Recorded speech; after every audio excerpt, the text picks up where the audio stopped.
All right. So I am recording the session because there's a few people that weren't able to join. So we can go ahead and get started. And then if anyone misses anything from the beginning, we can send around the link to everyone. So Em, if you want to go ahead and kick it off.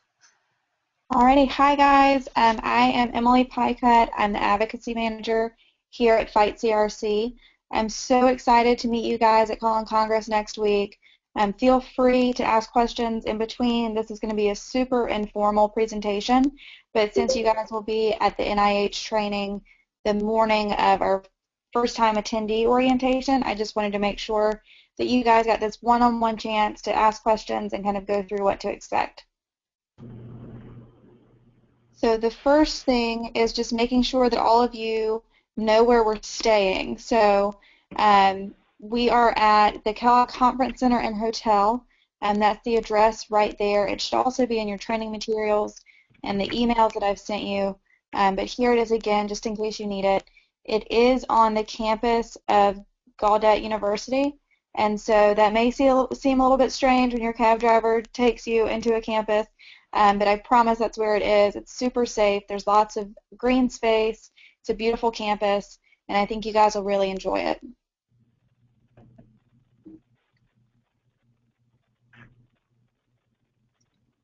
Okay, so in general, Colon Congress is a 3-day event for colon and rectal cancer survivors, caregivers, and loved ones from all over the U.S. to unite and make your voices heard in Washington. So we've been doing this for 10 years now, and basically it just gives everyone a chance to receive hands-on advocacy training, learn about what fight colorectal cancer is, which you guys as rats have probably already been introduced to that pretty heavily, but you get to meet all of our staff in person, really get to know us, and then learn more about what we do on Capitol Hill and how you as an advocate can join us in that.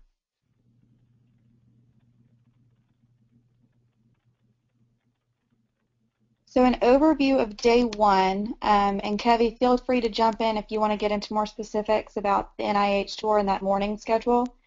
But we will have breakfast for you guys in the lobby at 6 a.m.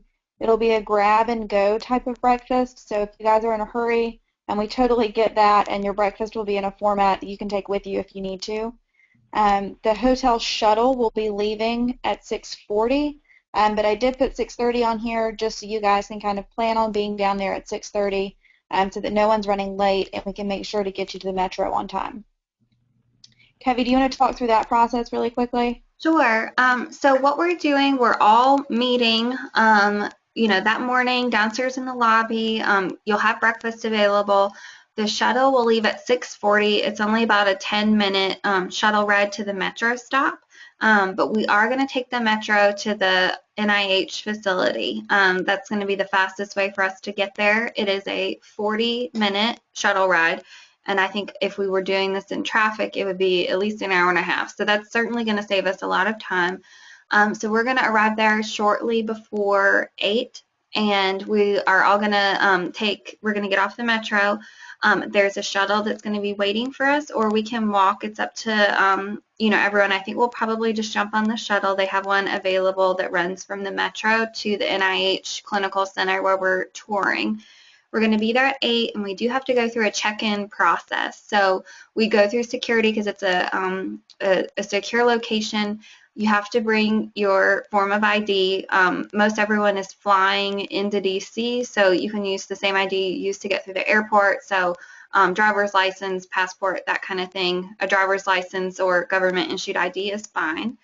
We're going to get through security, and our tour is going to begin at 8:30.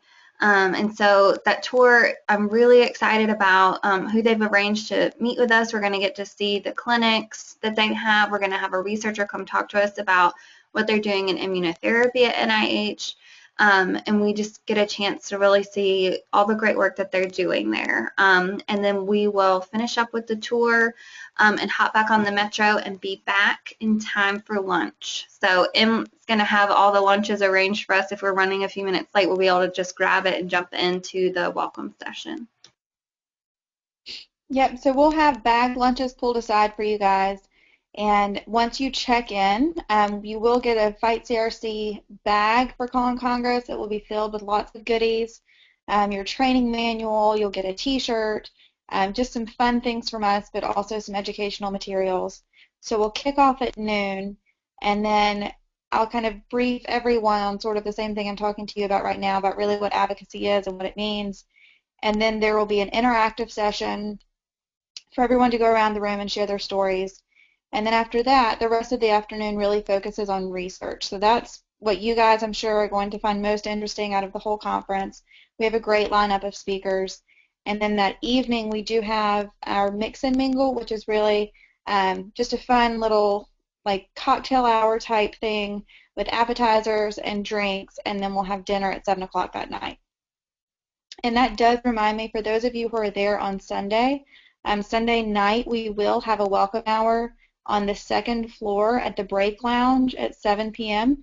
just for you to be able to meet each other, meet your mentor, and meet anyone else who is there early. So that's not mandatory. It's not dinner, but we will have appetizers there as well.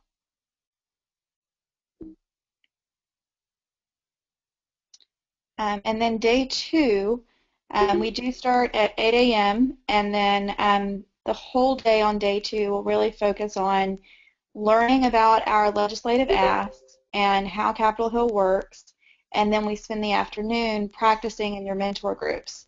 So hopefully by now you've been contacted by a mentor, you know who that person is, you may be familiar with the people who are in your group, and we'll break up that afternoon into your state group so you can really practice what you want to say in each meeting, who's responsible for saying what, and really get comfortable with that information.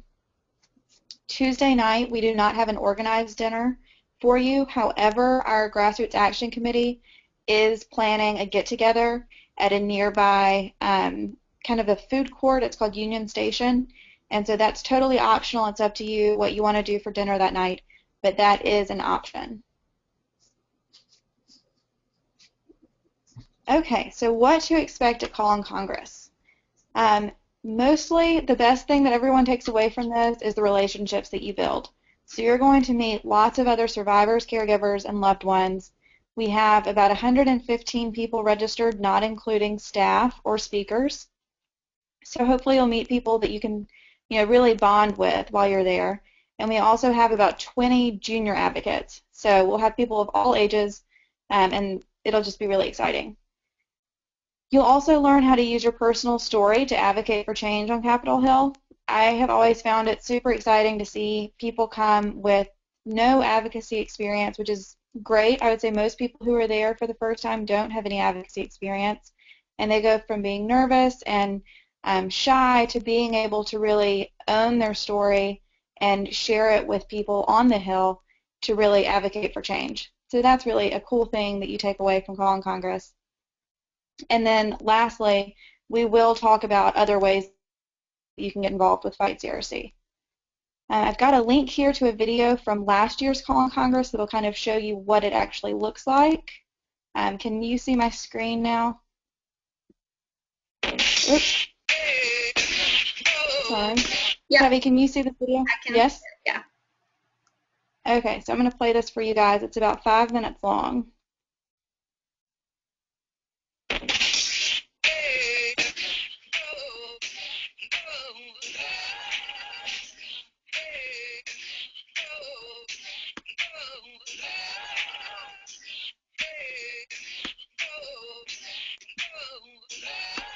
We are at our 9th annual Call on Congress this week. It's our biggest Call on Congress ever.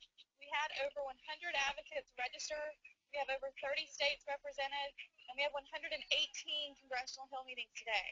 We had an incredible lineup of speakers from Dr. Leonard Saltz of Memorial Sloan Kettering, and including Kurt Pesman, the author of My Cancer Year and one of the contributing editors to Live Strong, was here with us this week and shared with our advocates about finding that strength within your family and within those relationships to continue to build on that theme.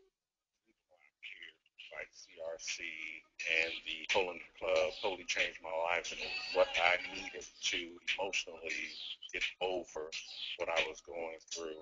2008 was the first time that I came. The adrenaline that you get to feel like you're voice is being heard and you're making a difference is like addicting. I got the bug and I've come back every year since. We come to the Hill each year asking for increases in research funding for the NIH, DOD, and NCI, and it's so important that our advocates understand the real consequences of what happens when research funding is cut. It's very, very important that these congressional dollars are dedicated to the amount of research, and then the dollars to advance what's currently in the pipeline will be actually moving forward the cures for tomorrow. One of the advocates had brought her daughter with her the first year I was here, and just this really adorable 5-year-old, and the number of meetings that she got her mom into with members that were not necessarily scheduled was phenomenal, and that started me thinking, it's like, oh, we have these kids here. They're kind of an untapped resource. Been working with the kids the last couple of days, letting them have the impact of saying, you know what, this impacts my life too. I'm from Denver, Colorado, and my favorite thing about my mom is that she takes me to do. I'm really happy for my mom that she no longer has cancer. She fought through it. And now we're fighting for others, huh?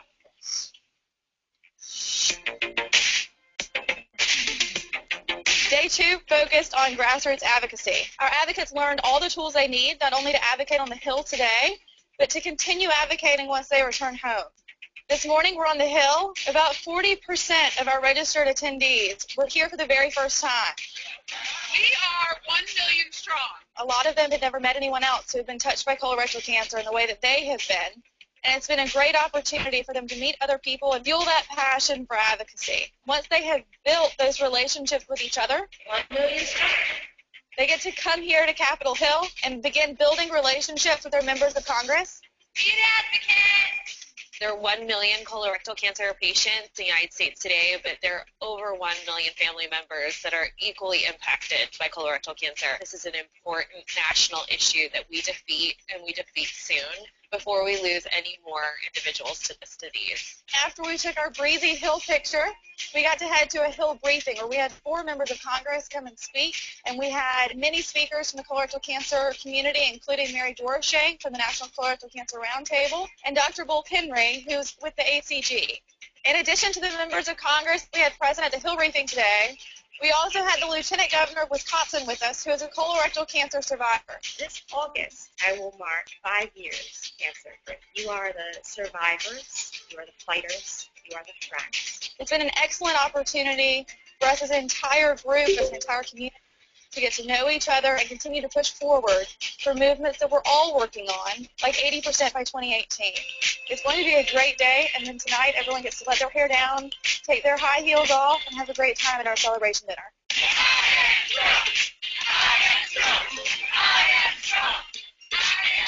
Join me on the Hill. Fight, fight, fight. Hey, join me on the Hill.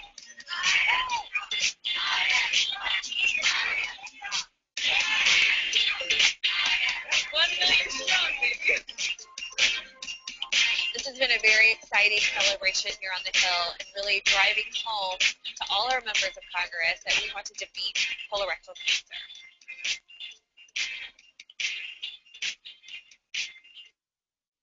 All right, so that should give you an idea of what to expect at Call on Congress. And we can send out the link to the video. I know on my end it was just, I could hear all the words. The video is slightly jumpy, but I think I could hear everything clearly. So if you guys want to take a look at that video again, we'll make sure you get the link to it. Alrighty. So a little bit about Call on Congress. Has anyone on the call ever been to a congressional meeting before? And you'll need to take yourself off of mute if you'd like to respond. Hi, this is Kathy. No, I have never been to a congressional meeting. Alrighty. This is Karen Whaling. I have been to one last year. Okay, Karen, you want to tell us a little bit about what that was like? Well, I have to tell you, the thing that surprised me the most was that people actually listen to you, and they're interested, and they take, you know, I wasn't sure exactly what to expect, but I went to, I think, 3 different meetings with 3 different Congress people, and They all listened. Now, I don't think I met any of the Congress people. They were always the aides, but even so. And they gave us ways to contact them when we got home. So that was also good, I thought. Yeah, that's great.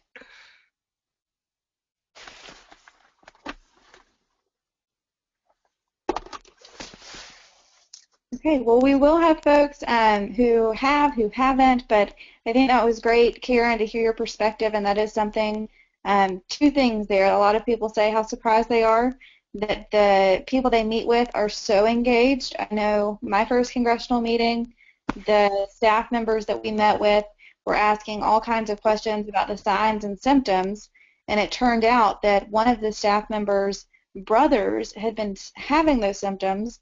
And after our meeting, she talked him into getting a colonoscopy, and they removed quite a few polyps, and I think a few of them were precancerous. So not only are you there to share your story and to try to change policy, but you are quite possibly saving lives while you're there. So I think that's awesome. And then to your point, a lot of the meetings will be with the legislative aides or the Hill staff because the members are so busy, they're running to and from votes. So some meetings you will get members, and that's really exciting, but there is nothing wrong with meeting with a legislative aide. A lot of times it can be more beneficial just because they have a little bit more time on their hands to really listen to everything that you're saying and to take copious notes, and then they'll do research after your meeting and then turn that over to the member of Congress. So it's almost like having, an extra middleman to help you out to get all of the facts to the member of Congress. So either way, the meetings are fantastic, but I don't want anyone to be disappointed if you meet with a staff person instead of a member because they're equally as great. One of the questions that we get is why do we keep going to the Hill every year? A lot of the times our ask is the same. We're asking for the same bill to be passed or the same agencies to receive increases in funding. And the reason is that the more we go, the more of a priority colorectal cancer becomes. So, for instance, we have a bill right now, and you don't need to remember any of this. We'll go over it in detail at ConC Congress. But we have a bill on the Hill right now that has been introduced in the past 3 Congresses. And the first Congress, it only had around 30 co-sponsors. The last Congress, it had just over 100 co-sponsors. And this Congress, and we're only through the first year of this Congress, we have more than 200 co-sponsors. So I know if you've been an advocate, we have a few who have come for 6, 7, 8 years, and they get asked, why do you keep coming every single year for so many years, nearly a decade? And that's why. It's because the more that we're there and the more that we keep fighting, the more of a priority that colorectal cancer becomes. So really that is our goal, and that's how we're measuring success, is how many co-sponsors we're getting on these bills, are our asks being recognized, and are we getting increases in funding for the programs that we're asking, but also are we raising awareness and are people talking about colorectal cancer on the Hill?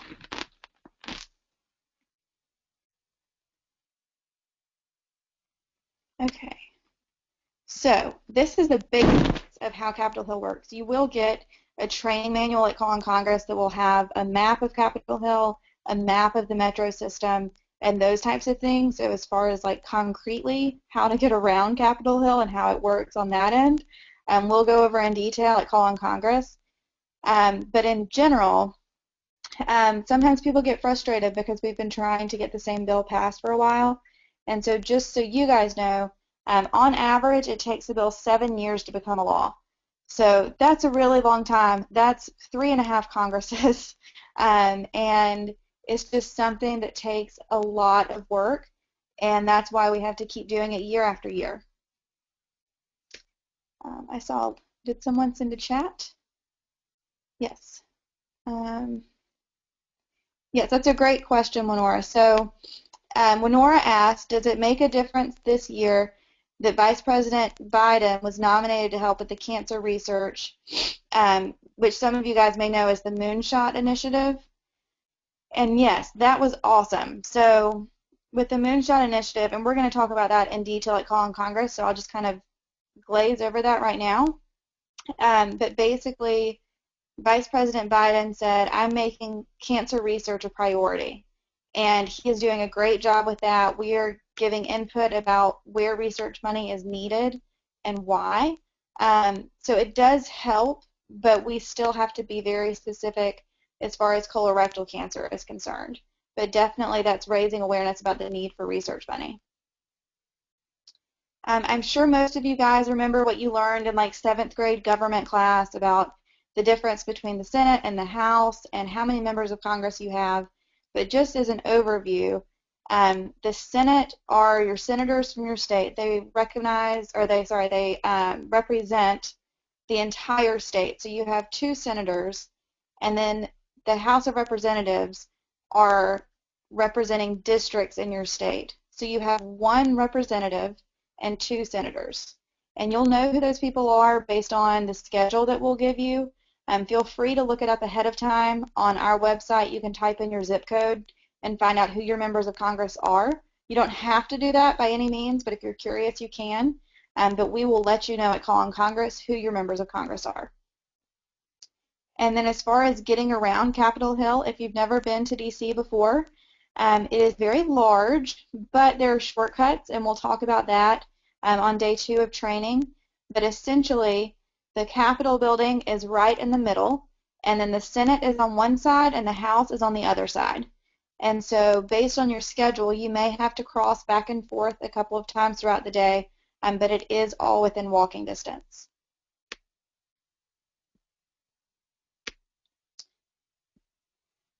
Okay, has everyone met their mentor? You'll have to unmute yourself if you want to make a comment, but I am hopeful that all of you have met your mentor either over email or phone call. But our Grassroots Action Committee members do serve as mentors for attendees at Call on Congress, and they are there to help you. Please don't be afraid to ask them questions. They at one time had never been to Call on Congress before either, so they do not mind telling you, what you need to pack or how to get around Capitol Hill or anything like that. So please don't be afraid to ask them questions. No question is too small, so please ask them or ask a Fight CRC staff person anything that you might be nervous about or wondering about while you're there. And on Hill Day, if you need help getting around, if you can't figure out where you are, or you just want someone to eat lunch with, please text your mentor. They should all have a group text going or a group message going so that you guys can stay in touch. But they are there for you. So make sure if you want to spend time with them while you're on the Hill, if you have some downtime, or you want someone to go to a meeting with you outside of your normal group, feel free to text your mentor. Okay, and that is everything I have. Sorry, guys, I know that was fast and it was a lot of information, but please let me know what questions you have, and I'm happy to answer them for you.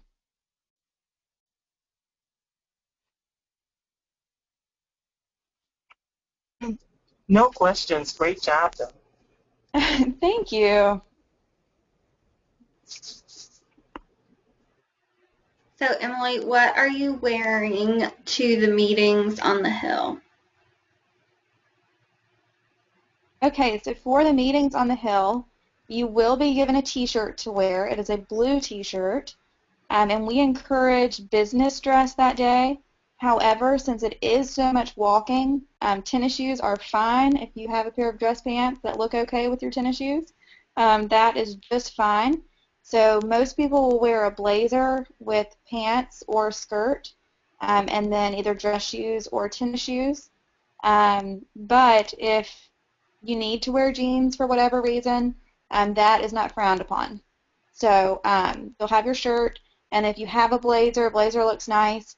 It's supposed to be warm weather this year, so bring a coat just in case, but you probably will not need it.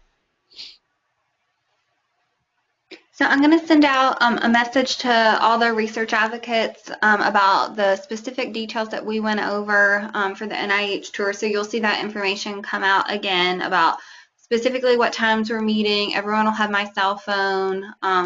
We already have Metro passes, so we've arranged those ahead of time, and I'll give those out in the morning when we all meet up at the hotel. So yeah, we look forward to seeing everyone, and I will be around on Sunday night as well. So yeah, we'd love to catch up with you on Sunday night if you want to join us at the hotel. And then yeah, everyone will have my cell phone, so feel free to call or text me if you have any questions. All right, everybody. We'll see you on Sunday. Thanks. Thank you. Thank you. Bye, guys. Bye.